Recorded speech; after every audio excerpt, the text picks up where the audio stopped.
Eh bien, dans cette caisse ici, j'ai rassemblé tous les documents qui concernaient 40-45 et je crois qu'il y a aussi 14-18 dans le fond. Ces documents ont plusieurs sources, c'est-à-dire que ici en premier, j'ai des documents qui m'ont été confiés par une amie plus âgée que moi et dont le père a été aussi prisonnier. L'histoire est assez particulière parce que la mère a demandé le divorce au retour de son mari. Elle avait trouvé un courrier assez compromettant. Et ça, c'est une histoire qu'elle pourrait vous raconter parce qu'elle est plus âgée que moi, donc elle a vécu également autrement la guerre.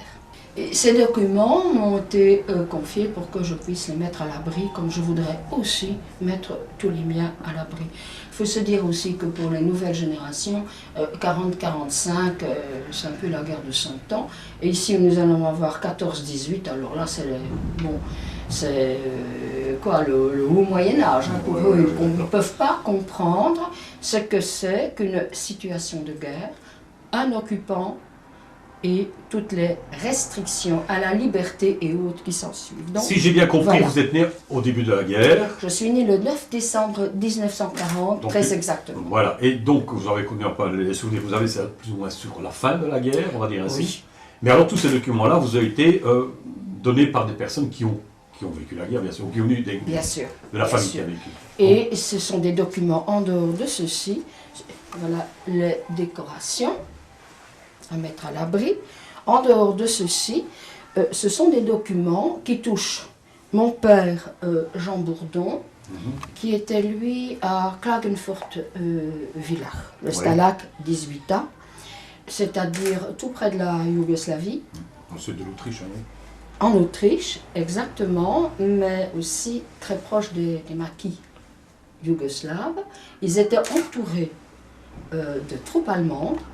Et un jour, on s'est trompé dans les bombardements et tout le camp a été détruit. Mon père a été sauvé par une histoire absolument idiote. On va aller laver la vaisselle. On va la voir. Vaisselle. Oh non, entendons encore un peu. Allez, on va fumer une cigarette. Heureusement, parce que quand ils sont allés après au lavoir, il ne restait plus rien. Donc il a eu la vie sauve par hasard, tout à fait. Ça, c'était extraordinaire. Alors, dans les archives, je vais prendre ça au fur et à mesure pour vous expliquer. Je vous en prie. Il y a des choses que j'ai retrouvées lorsque j'ai mis de l'ordre dans les affaires de ma vieille cousine après son décès. Et ceci est quelque chose de très émouvant, que j'ai essayé de savoir pourquoi on avait ça dans les archives de la famille. Et jusqu'à présent, je n'ai pas trouvé, mais je n'ai pas vraiment fait des recherches. J'ai trouvé ça dans un sac. Là, j'aurais dû peut-être le préparer, que portait ma cousine. Et ce sont des lettres écrites le dimanche 20 juin 1943. Très chère Juliette, il est 10 heures du soir. Je viens de recevoir la confirmation de la condamnation. Je serai exécuté demain matin à 6 heures. Ça vient, où est-il emprisonné? À la Chartreuse, je pense. À la Chartreuse, oui. À la Chartreuse. Donc j'ai mis ça précieusement de côté. Et la lettre se termine « Adieu Juliette chérie, je meurs pour que vive la Belgique, Albert ». Pour tous ceux qui veulent aujourd'hui la mort de la Belgique, c'est à lire. Alors, avant de parler de ceci, je vais en terminer avec mon père. Donc mon père était prisonnier en Autriche. Il a fait partie de commando, c'est-à-dire qu'on allait travailler dans les fermes, bien sûr. On était traités comme des valets de ferme, mais pas maltraités quand même. La première année, ils ont dû préparer la choucroute, rester la choucroute. Et comme ils pensaient rentrer chez eux, disons qu'ils se sont légèrement soulagés dedans, de leur mauvaise humeur. Sauf que l'hiver est venu et ils ont dû manger. La choucroute qu'ils avaient préparée eux-mêmes, ben voilà. Oui, sauf qu'ils connaissaient les ingrédients, outre le chou, ce qu'il y avait dedans. Bon. Autre chose pour en terminer avec cette histoire. À la Libération, j'ai retrouvé les documents, mais il faut que je mette la main dessus. Mon père et l'un de ses amis, il était sergent. Les Anglais ont libéré le camp. ce qu'il en restait. Et eux se sont pointés à l'administration du camp allemand. Et là, ils étaient là, ils voulaient récupérer l'argent des Belges. C'est-à-dire qu'au moment où ils sont entrés, ils ont dû déposer ce qu'ils avaient encore comme valeur. Oui. Et à leur grand étonnement, on leur a rendu l'argent. Ils ne voulaient pas que les Anglais mettent le nez dedans. On leur a rendu l'argent, mais la somme était plus élevée. Ah bon? À la sortie qu'au départ. C'est une façon tout à fait inexplicable. Les intérêts. Peut-être. En tous les cas, ils ont ramené avec eux l'argent des Belges. Et comme il y avait pas mal de coupures dans les voies de chemin de fer, ils sont redescendus via Venise et puis ils sont remontés sur Bruxelles. À l'époque, ma mère et moi, nous étions à Bruxelles. Et là, mon père, je ne le connaissais pas, je ne l'avais jamais vu. Peut-être une photo, c'était tout. Mais j'attendais mon père. Et chaque fois qu'il y avait un camion qui ramenait des prisonniers, je regardais si c'était pas mon père. Ma mère disait, mais non, c'est pas ça. Et je regardais quand même. Et finalement, mon père est revenu. Il faisait chaud, mon grand-père est allé le chercher à la gare. Et il nous l'a ramené. À cette époque, nous étions à Saint-Gilles-aux-Fortifs, ce qu'on appelait la rue des fortifications. Et tout le monde était aux fenêtres pour le voir arriver. Et moi, je m'avais assise sur l'appui de fenêtre. Scandale, il est arrivé, il était en courte culotte. Ça choquait à l'époque. Ça choquait. Moi, ça m'a choqué. Et il avait le bonnet de police, vous savez, avec la floche. Avec la floche. Alors, bon, j'ai fait connaissance et il m'a appelé « Bonjour petit bouchon ». En grande indignation. Et c'était le surnom que m'avait donné le pédiatre. Et là, j'étais très indignée. Et j'ai refusé, j'ai dit, moi je ne suis pas un petit bouchon, je suis Viviane.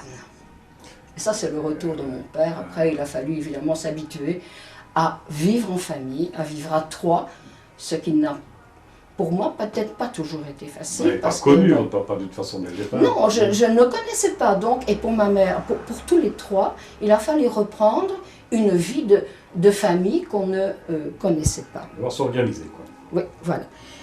J'ai du courrier aussi. Attendez, ah, ça c'est de mon père. Voilà le courrier. Voilà les cartes postales. Voilà sur quoi on pouvait correspondre avec sa famille.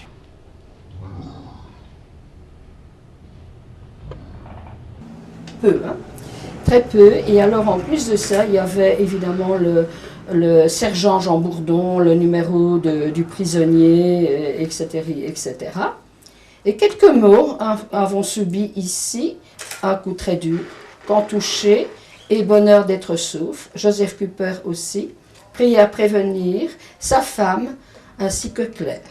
Meilleure pensée et baiser Jean, reçu le 28 du 2, 45. Il y en a quelques-unes comme ça. Il y a aussi du courrier qui a été... Voilà. Et ça, c'est le courrier que ma grand-mère, je ne sais pas, avait une carte, expéditeur. Ah, il est possible que ce soit aussi dans les colis. Ah, parce que j'ai retrouvé ici ce qu'on mettait dans les colis. Donc on avait droit à un colis X et il fallait faire l'inventaire. Il y avait une liste de ce qu'on pouvait mettre dedans, ce qui était autorisé. Ce qui était autorisé, mais dans ces listes, je vais remettre la main dessus plus tard, dans ces listes, il y avait, j'ai trouvé par exemple, on leur envoyait du chocolat, qui était rationné, qui était circuité. Et je pense que dans la famille, je ne pense pas, je ne me rappelle pas d'avoir connu le goût du chocolat. Mais tout tout partait pour lui. Et alors, mon père échangeait ses rations de chocolat, il a échangé ses rations de chocolat contre un polichinelle qu'il m'a envoyé, et ce polichinelle est parti au musée de la vie wallonne. Et aussi, on envoyait des chaussettes, des pantalons kaki, des vêtements un peu... Ils sont partis, en réalité, en campagne. Donc, il y avait sac au dos des armes qu'ils ont remis. Et puis, ils sont partis avec ce qu'ils avaient sur le dos, n'est-ce pas? Et il fallait bien renouveler. Je crois que pour économiser les godasses, on mettait des savons, etc., etc. Il fallait tout laver, il fallait... Bon, ben, c'était des hommes, il a fallu peut-être qu'ils apprennent à revouder les chaussettes, recoudre les boutons, etc., etc. Donc, on envoyait des pulls, on envoyait des pantalons kaki, on envoyait un tas de choses pour qu'ils puissent survivre. Survivre, oui, Ah, récemment du moins. Décemment, écoutez, c'était mieux que le statut de prisonnier politique. Hein. Bon. Alors, tenez, voilà. Ça, ce sont des papiers. Voilà mon père. Quand il est arrivé, voilà. C'est quoi ça encore? Oui, le nom national. Alors, il faut dire, oui, c'est des de carte d'identité. Alors, il faut dire que le Stalag 18A était français. L'amical du camp se trouvait en France. Voilà. Ça, je vais vous les montrer. Ça, c'est ça. Et bon, il était aussi interprète parce qu'il avait une certaine connaissance de l'allemand, déjà à Bruxelles. Il travaillait à l'Ibeco, une boîte d'Anzoula, paraît-il une idée d'espion. Mais ça s'est égaré, il avait ses cahiers, il se faisait des dictionnaires.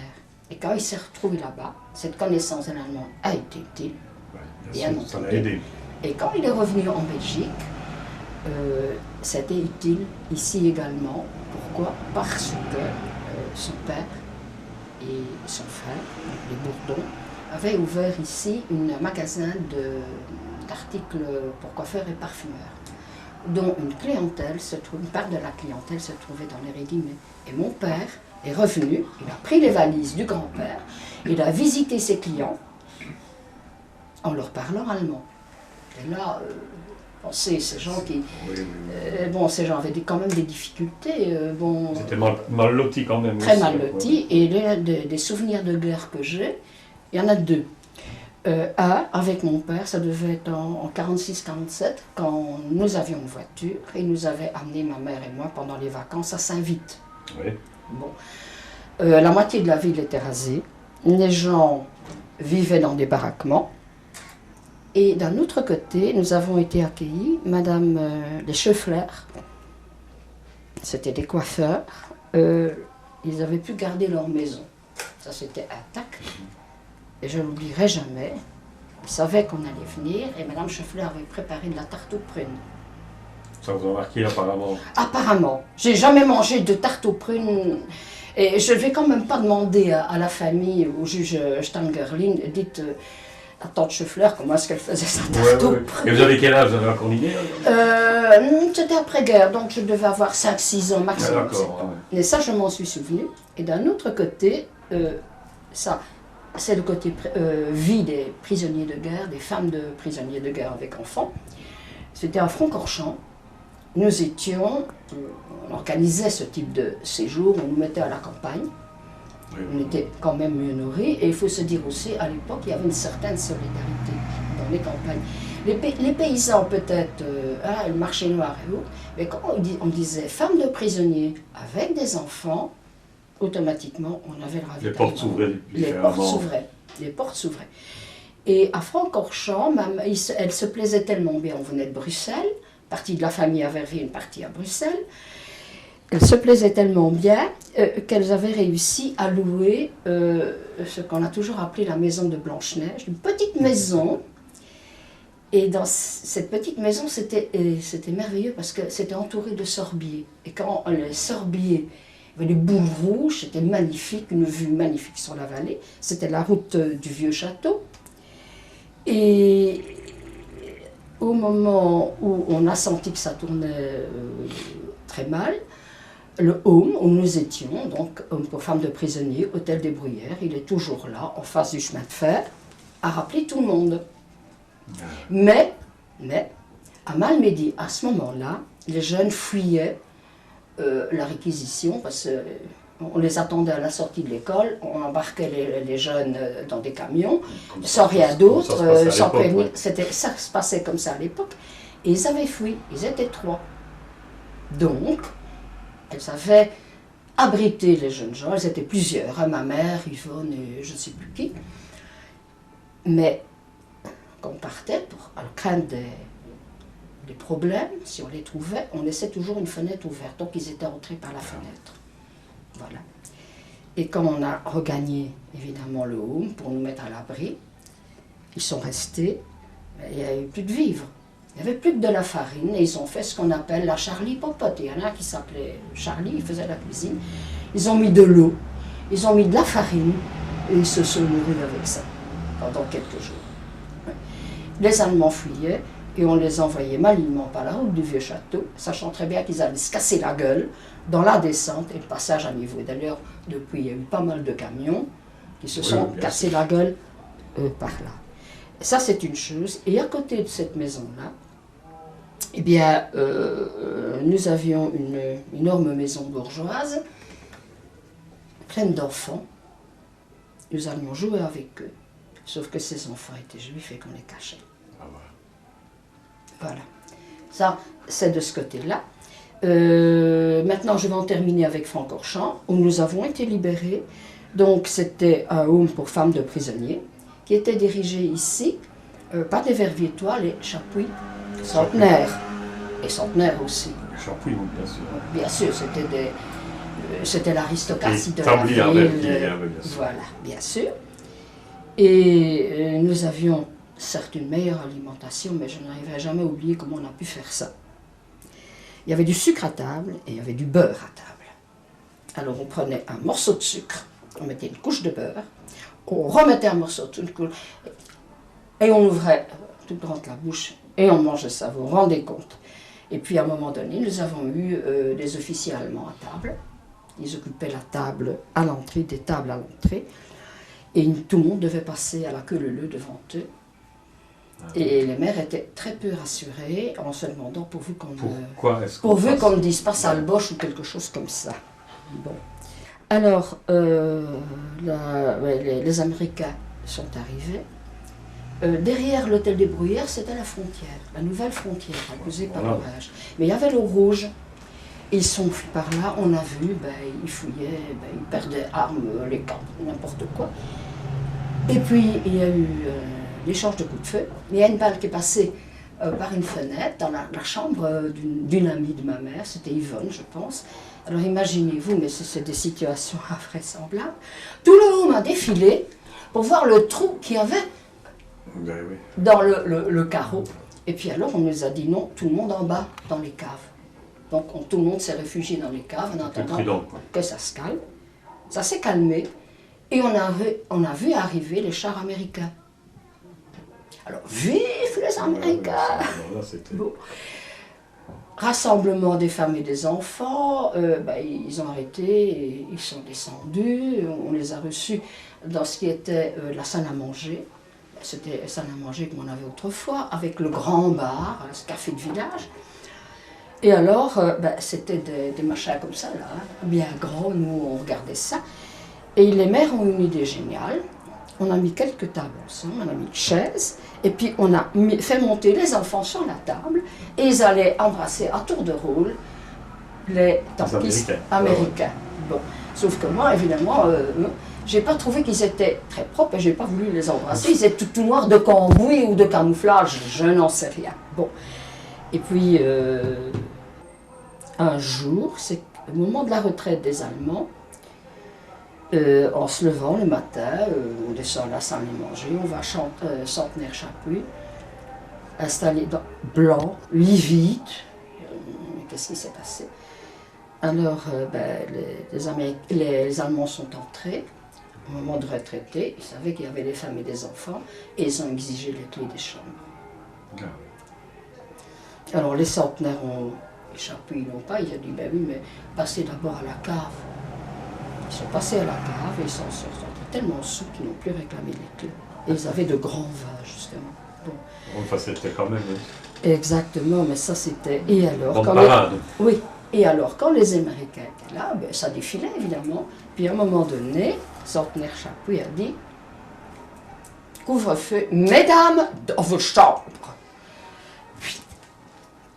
Bon, elles sont montées et les Américains sont partis. Donc ils avaient un peu, ils disaient aïe aïe aïe, qu'est-ce qui va se passer maintenant dans l'euphorie de la victoire, de la libération, etc., etc. Et puis, bon, on a dû attendre pour être rapatriés, évidemment, chacun de son côté.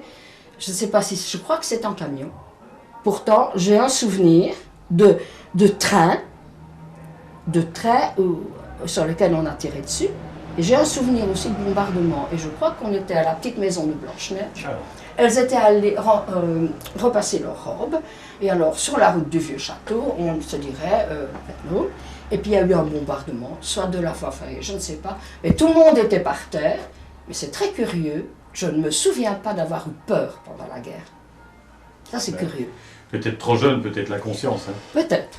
Peut-être. À ce moment-là, rien ne peut vous arriver. Et encore autre chose, j'ai toujours souffert des bronches. Et bon, j'étais très malade là-bas. Et celui qui m'a sauvée, c'est le médecin de famille de Francorchamps. Je ne me rappelle plus de son nom. Et lui a trouvé pour me soigner de la pénicilline. Et s'il n'y avait pas eu ça, et s'il n'y avait pas eu ce vieux médecin, moi, c'était fini. On en parle. J'ai été plutôt marquée par cette enfance de guerre. Je ne peux pas dire qu'elle était sans homme, c'est pas vrai. J'avais mon grand-père paternel qui voyageait, il ramenait de la campagne un peu de nourriture, du savon, comment ça se faisait à l'époque, il a ravitaillé toute la famille. Et mon grand-père maternel, le beau-père de ma mère plutôt, un ancien de 14-18, j'ai aussi des documents, lui avait retrouvé du travail. Il était chauffagiste à la ville et il a repris ce poste. Donc, bien sûr, donc évidemment, je n'ai pas eu froid parce que j'ai piqué le charbon. Mais il y a encore une autre anecdote au niveau du charbon. Ils avaient réussi à trouver du charbon en dehors des tickets, du rationnement. Hein, bon. Et il devait geler, on a rentré le charbon, c'était magnifique, de beaux blocs. Et dans la cave, le charbon a fondu, il avait été arrosé. Il ne restait plus rien, pratiquement plus que de la poussière. Le charbon pressé, c'était des briquettes, quoi. Non, c'était une fraude. Ah oui, d'accord. C'était une fraude. Ah oui. C'était ça aussi, aussi la guerre. Alors, mon grand-père, lui, ancien de 14-18, il avait, vous savez, à Salboche, tu sortiras de tes sacrés draps. Vive le son de nos canons, qui verra les boches, on les aura. C'était ça. Alors, on avait toujours peur, évidemment, quand je voyais un Allemand dans la rue, en particulier. Une réflexion. Ah, Salboche. Un jour, j'ai eu ça dans le tram, je ne sais pas ce que je faisais, je suis tombée par terre. Et un Allemand, un officier allemand très courtois, qui m'a prise et qui m'a remise à la place. Je l'ai regardé et j'ai rien dit, heureusement. Ça aurait été beaucoup d'ennuis, hein, ou alors l'officier n'aurait pas fait attention. Mais ça, c'était aussi mon grand-père. Mon grand-père écoutait la BBC. Et j'entends encore ça, et j'étais là derrière, je regardais avec le vieux poste à galène qui avait été transformé, et qui est parti avec toutes mes pellicules chez le même collectionneur. Ça, j'entends encore. J'entends encore, et alors, lui, il m'avait appris à monter la garde. Et puis là, à la fin de la guerre, j'ai mangé pour la première fois des bananes. Elles étaient rationnées, je crois qu'on en avait une ou trois par enfant, je ne sais plus très bien. Et alors, il y a eu...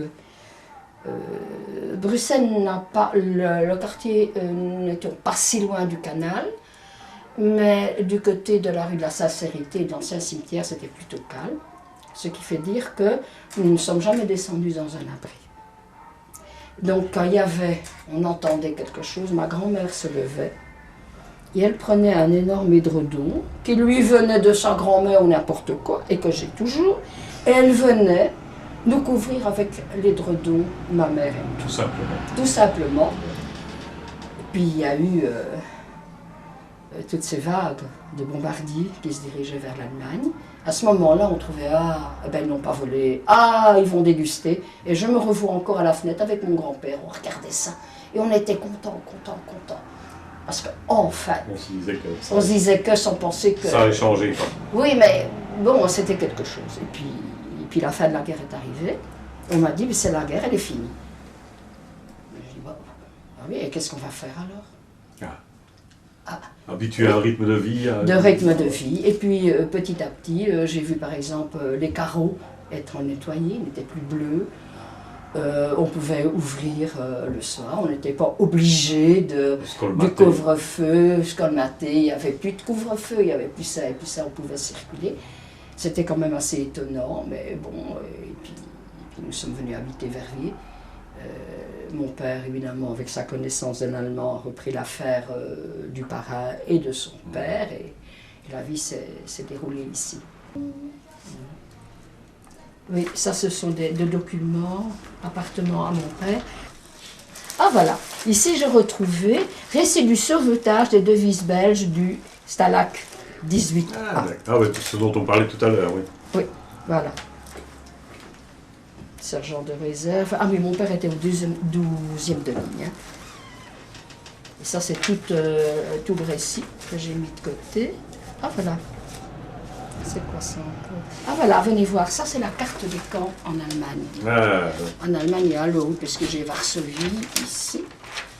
Voilà.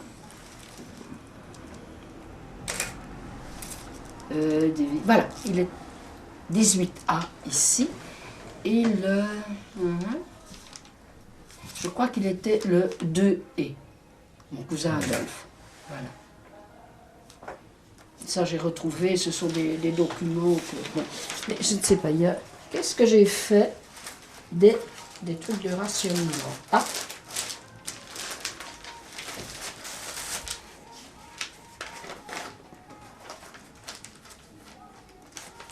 Le soir, mardi 9 novembre 1943, édition de 17h, communiqué allemand.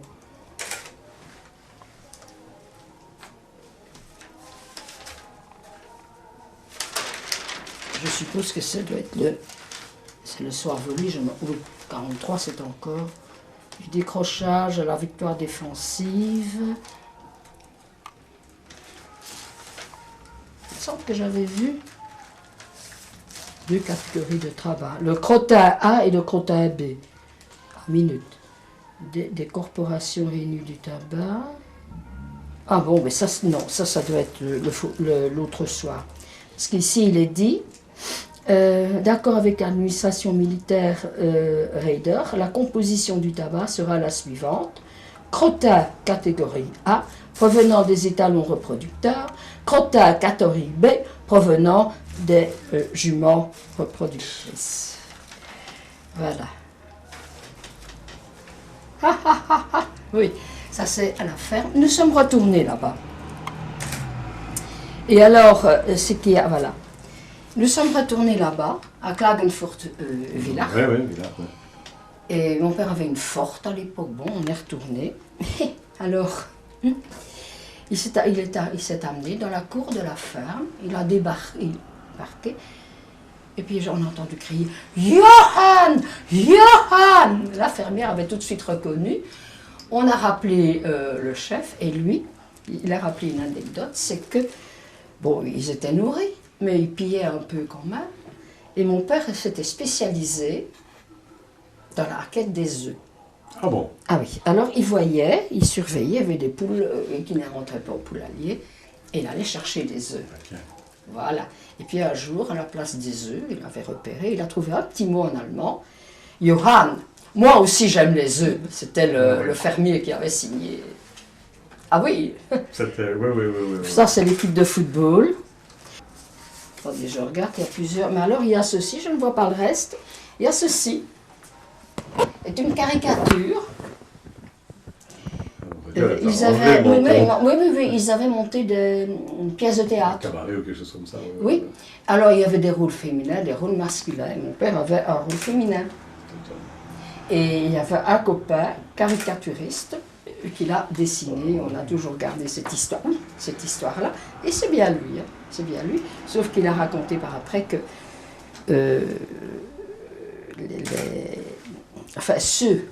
les acteurs qui devenaient des actrices, ils étaient bien entourés, de crainte parce qu'ils avaient confectionné des costumes féminins, et comme il y avait beaucoup de manque, et c'était surtout de la part des Anglais, on s'en méfiait beaucoup. Ah d'accord. Voilà.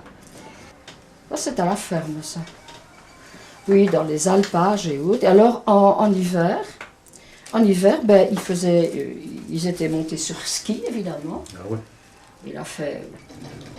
Voici la photo qui a été faite à l'arrivée au camp. Ici, je vois que c'était le 17A. Donc, il a d'abord été, comment dirais-je, enfermé là avant de passer au 18A. Mais c'est la même région, hein, Klagenfurt-Villach. Alors ici, voici mon père, en commando, dans la neige, puisque c'est la montagne, et ils étaient dans une ferme déjà en altitude. Ceci, ce sont des photos qui viennent toujours de la région de Klagenfurt. Villach, donc c'est la montagne, ils étaient là en commando, ils remplaçaient les Allemands dans les champs. Ça, évidemment, ils étaient en train de faire le guignol, il fallait ça, donc toute l'équipe, en train d'essayer d'étrangler quelqu'un, je ne sais pas pourquoi. Ça, c'est là où ils logeaient, donc ils ont remplacé les valets de ferme. Et évidemment, là, il y a bien l'air qu'on t'appelle carton. Carton. Voilà. Une équipe de football, ça doit être au camp. Ceci est de nouveau en montagne. Il semblerait qu'en période de chasse, c'était pas trop mauvais. Bah, ici, c'est toujours en montagne. Voilà mon père, il est ici. Vous voyez?